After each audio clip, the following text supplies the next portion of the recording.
जब मुठी तो गरम भइनी।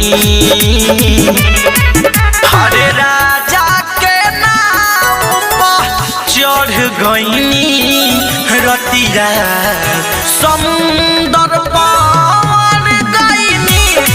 हरे राजा के नाव पर चढ़ गइनी रतिया समुंदर पार गइनी।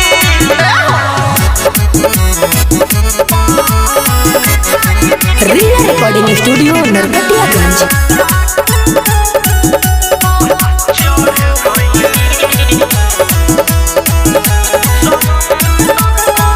बारे अनपढ़ बाकी बारे सीख केतना बताई हमारा संगे का बीतल। बैठ के देखी कब होई के खड़ा कथी कथी हम बताई मजा आइल बारा। मरनी ऐसन डुबकी कि सवार गइनी।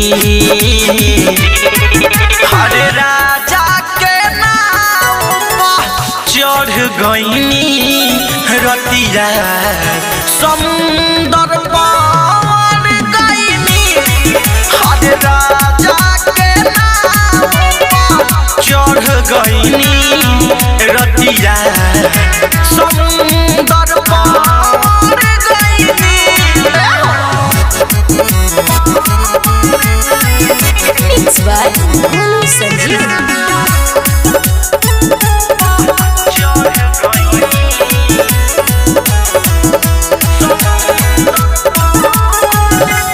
ऐसन खेवैया मरद राम बलि राजबा काल के घुमल का अभी गरम मिजाज बा।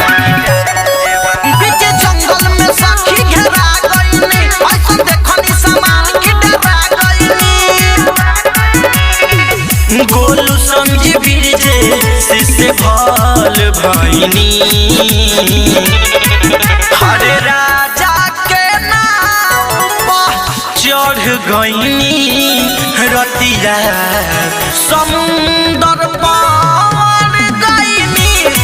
हरे राजा के नाव पर चढ़ गइनी रतिया समुंदर पार गइनी। हाय दादा रे दादा। रिया रिकॉर्डिंग स्टूडियो नरकटियागंज।